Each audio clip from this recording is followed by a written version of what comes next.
All right, Pisces, this video is for you for January 2022. So Pisces, the first thing that we're going to talk about is going to be what you're doing for the month of January, mostly showing up as the Two of Swords. So the Two of Swords comes up pretty strong for you, and this is definitely talking about decisions. This entire month is going to be talking about decisions that have to be made. There is definitely going to be a struggle for you. Because a lot of you, as you can see with the Two of Swords, this blindfold that's on, meaning there is something that either you're refusing to see or something that you're not wanting to see. Now, you may be, Pisces, dealing with an air sign, a Gemini, Libra, Aquarius. You also could be dealing with an earth sign, a Capricorn, Taurus, Virgo. For some of you, this will resonate because of the fact that a lot of you have been struggling for quite some time. This isn't something new. It's not a situation new that just popped up that is concerning to you or that's worrying you or that's struggling you to make this decision. This is something you have been going back and forth in your mind about. It's also something that I feel like Pisces has been very stubborn in moving in the direction in which the universe keeps trying to push you. For a lot of you, Pisces, you are not willing to give up, walk away, or turn your back on a particular person or situation. For some of you, this could be in reference to your job, your career. This could be something about making a decision on whether to stay with the same company or to move on to a different company. For some of you, you feel like you've plateaued out, like you've reached the maximum where you can reach and that there's nowhere else really to go up from there, maybe without a certain degree. For some of you, you may have heard about somebody else paying more money.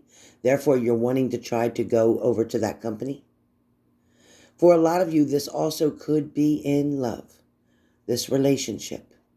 For some of you, you've struggled back and forth, off and on, break up, back together for quite some time with this person.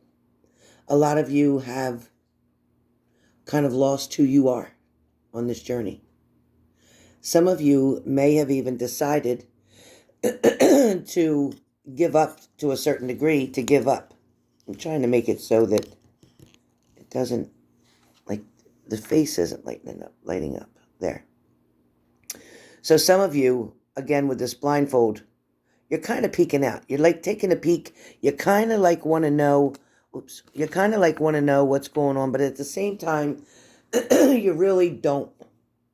You don't want to see what it is that you need to see. For a lot of you, you're afraid to find out the truth, or you're afraid that if you see the truth, then that means you're going to have to own it, accept it, deal with it.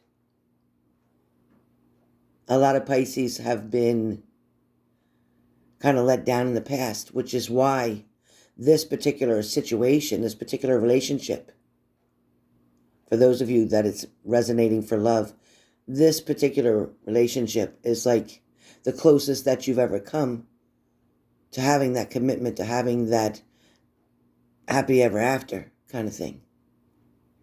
And you're not willing to give up. It's like, nope, I've invested too much here. I've given too much of my time. I've given every single thing that I can, physically, emotionally, financially. Some of you feel that the universe owes you this. Like you're entitled for this to work out because of everything you put in. A lot of you have a misconception that because you put the work in and because you put the time in, that means that you absolutely must receive something from it. But see, you're forgetting that you made the choice or decision to stay, to invest, to apply yourself, to donate, etc. You made that choice. The universe didn't put you there and say, this is what you have to do. It's not like you go to work and you put in 5 hours so you expect to get paid for 5 hours. That's different. This is not your job. This is something personal.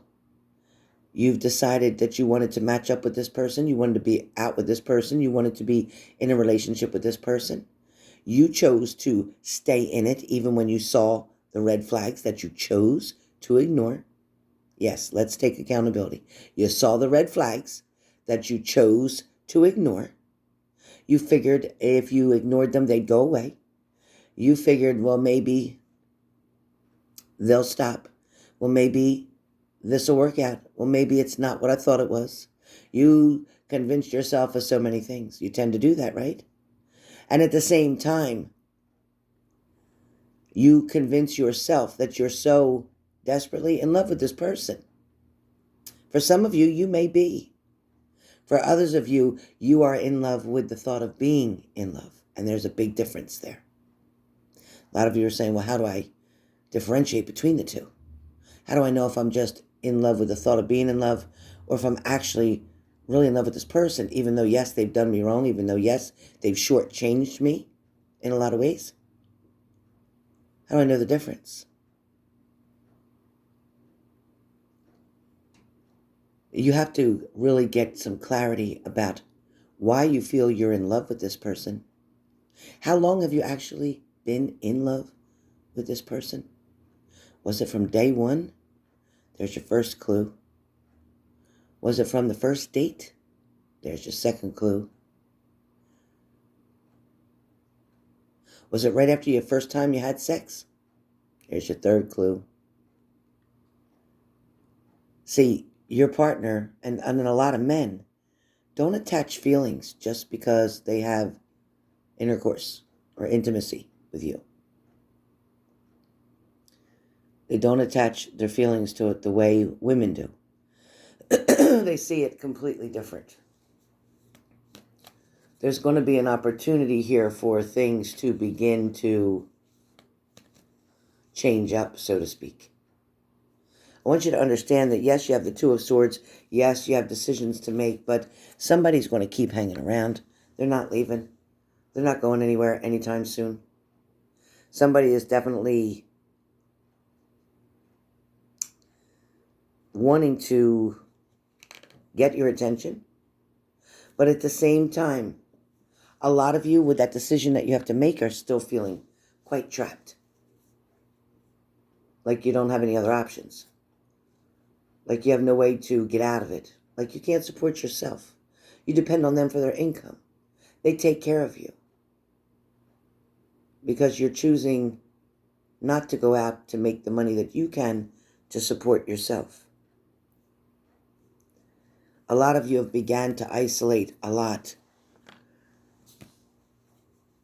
You're staying quite to yourself. You're wanting your partner to know that you're being a good girl. Oh, you're being so good.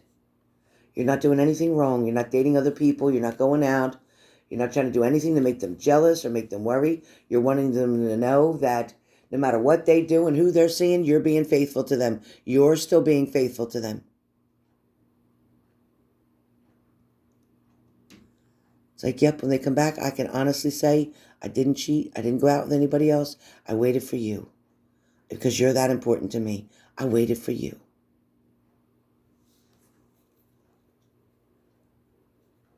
You're willing to put the work in, but your partner is not. You're very much hell-bent on believing that this person is exactly for you. That this person is who you need them to be. That this person is all you can think about.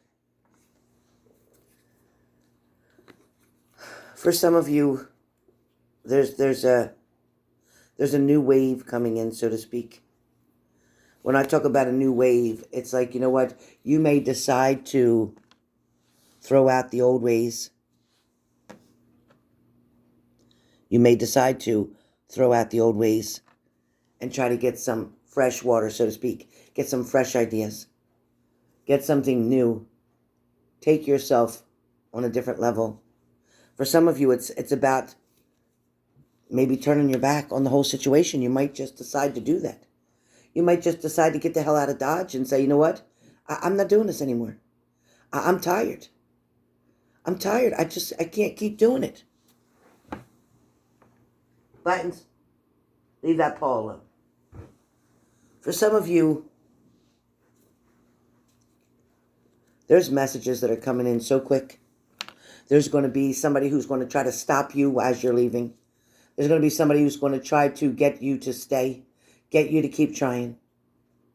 Not all of you are going to give in to that. Some of you are going to still keep going the other direction. But some of you are going to stay. Some of you are going to listen to what they have to say. It shows it right here. You're going to listen to what they have to say.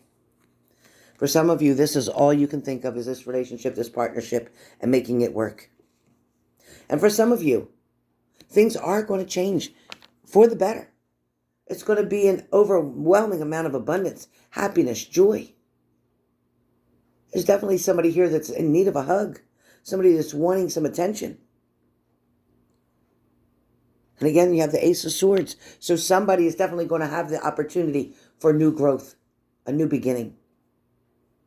But some of you are looking like, I'm not really sure. I'm looking really close at this. I'm trying to figure it out. I'm trying to identify exactly, are they telling me the truth this time? Or are they just trying to tell me some bullshit, feed me stories, make me believe what they want me to believe? For some of you, you're still concerned about the options that the other person has. You're afraid to put more work in because you're afraid they're going to let you down.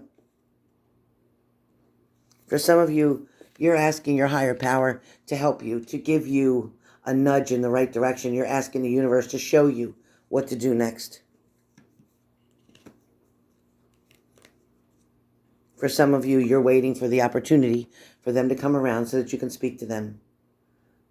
So that you can clear things out, clear your mind, get a better or broader perspective of what's really going on. You want to think it all over because you're tired of dealing with a broken heart. A lot of you are trying so hard to manifest not just love, but true love, and trying to manifest things that are going to bring you the happiness and joy that you want through this person, through the situation. But it looks like by the end of January, you two are still going to be kind of at odds. You're going to be kind of at odds. You're going to be kind of shoulder to shoulder. You're not facing one another. You're not accepting what one another has to say or offer. At this point, all you're doing is trying to agree on something, trying to get on the same page. But right now, you're both coming from two different angles with two different point of views. One is wanting a commitment, and the other one is just wanting to take it slow. So they say, take it slow. They're not really trying to move it anywhere. For some of you, this is going to cause a very big argument. And for the others of you, this is going to work out exactly the way you want it to. All right, you guys, hold on tight. Wait to see what happens mid-month with you guys, because right now, things are very unsettled, but we'll figure this out. All right, you guys.